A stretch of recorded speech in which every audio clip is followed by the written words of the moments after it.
your obviously new chain, if it's worn sprockets, you'd always put a kit on as well. So I've seen it before, I don't want a chain, I just want the sprockets changed, but then if the sprockets are knackered, they're wasting their What's the money. lifespan of the chain and sprockets? It all depends what you're doing with the bike. If it's a commuting bike, maybe 3,000 or 4,000 miles.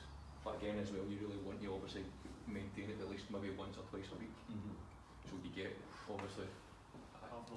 There's also systems you can buy. There's systems called Scott Oiler, which are mechanical, electrical systems that can actually oil your chains with.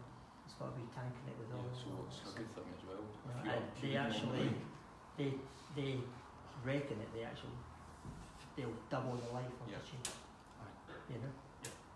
I know a couple of people with them, and the chain is brand new every time they roll it, and I've seen them ride it every day. So I guess there is a couple of, like Abe said, there's a couple of different options. You get like the vacuum type, you just cut into hoses and stuff. You get the E-system. You get the electric one, and it's just, there's like it looks as if like see your heated grips, your Oxford heated grips, it's like a switch gear like that, and it tells you what you're doing, how many drips a minute and stuff like that, so that's quite good.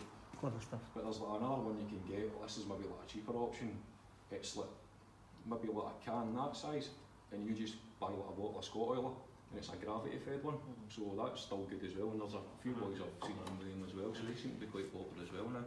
And you just maybe hook it up the same way, straight onto the chain, so there's a few different options for that. Your chain's a really important part of this. So what indication of when do you know that it's knackered? Does it start slipping or does it jump? Or? See your actual sprockets.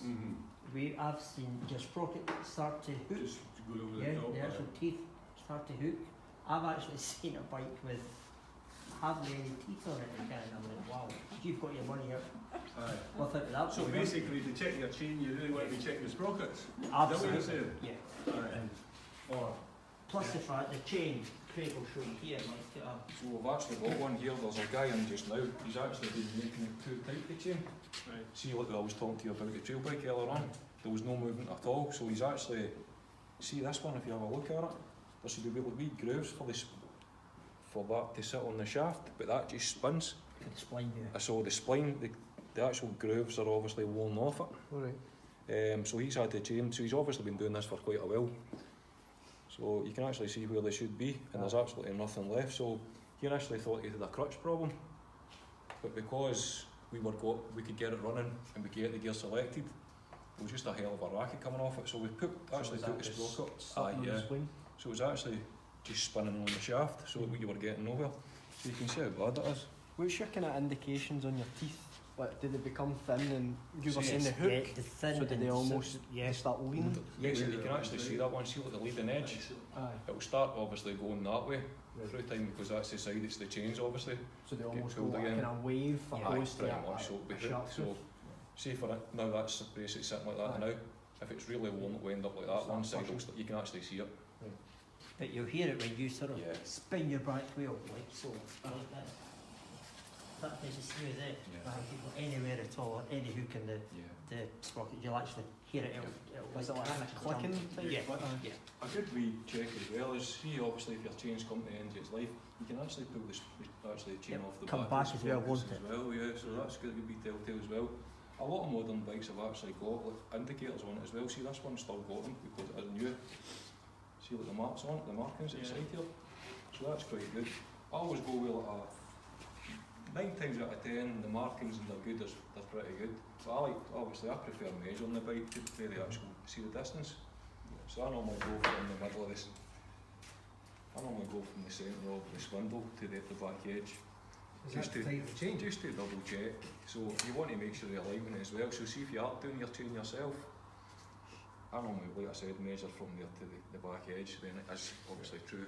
What you have to watch, guys, like it's got to be true, it's got to be straight on. So basically, if you've got 4 notches on that side and 5 on that side, your wheel's going to sit like that, isn't it? And then that's going to actually cause wear to the chain and the sprockets as well. So it's really important that the wheel has to be centre. The majority of bikes, like Craig says, does have a marking system like 1, 2, 3, 4. It's quite critical because we've seen it loads of times. Craig will actually do a basic chain adjustment as well to show you. He'll take it forward and back. Because you were obviously wanting to see that anyway, was it yourself that was wanting to see it? Chain and rear wheel alignment is pretty much the wheels and parallels. Yeah. Last thing you want is obviously we've seen guys with snap chains coming in as well. It doesn't just obviously do that, maybe he's cut his leg or she's cut a leg. It's actually ripped the crankcase open as well, so the bike's a total write-off. So it's quite, I can't emphasise enough, make sure it's right. You know? So is this for the wheel alignment? Yeah. Okay. It's not just the wheel alignment, that'll be obviously a chain adjustment as well. So, The wheel determines the chain. it's the same as basically, see you're tracking the car, Aye. it's the exact same principle basically on the back of the bike. But there's no matter. See you're up very top. Oh, I just, I see that, like, you're matty now. So, like I was saying there, obviously I prefer measuring. Don't get me wrong, they're normally spot on, but I like measuring for the spindle to the back edge of that as well, just to make sure it's obviously spot on. So what I'll do is I'll dig the tools out and you want a shot of them now?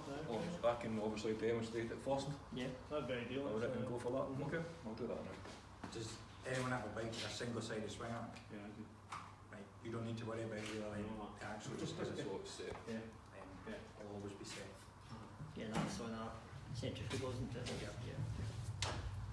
It's quite a strange thing actually when you first do it. It's quite odd. Yeah. So we have to figure out the tool and. Yeah. You'll have the tool to do it once. Aye. Yeah. With a hook edge on it. Yeah. That's right. Yeah. And all bikes are different, guys. You know, from different styles to makes, the markings and all that. So, but everything, the basics are there. They're there so that you get your wheel completely straight. Yeah. I think one of the best sayings I heard to do with bikes is they're all different, but they're all the same. You know, like you're saying, the basics are there, but Absolutely. I think, I don't know if it's worth mentioning, but also what kind of chain you've got. You can get unsealed chains and sealed chains. Because you get a wee O-ring that goes in the links, that keeps your greasing oil in. If you don't have a sealed chain, so unsealed, likely any 125 will have an unsealed chain. The life, like service interval, so when you're going to look for your check your adjustment, give it a grease for 100 miles. You get a sealed chain, they're a wee bit more expensive, but I'm pretty sure that the DID website will claim that increases service intervals by 6.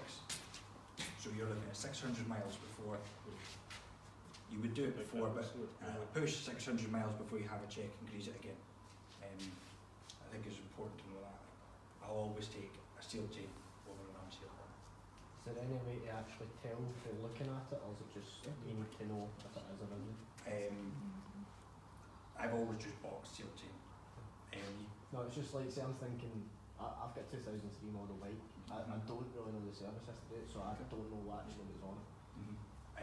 Because the seals are on the inside, I'm not sure, is there a way of checking? It's basically just a visual check and see if you can do it best you can. There isn't anything. Obviously, this is an O-ring. Signature. This is an O-ring.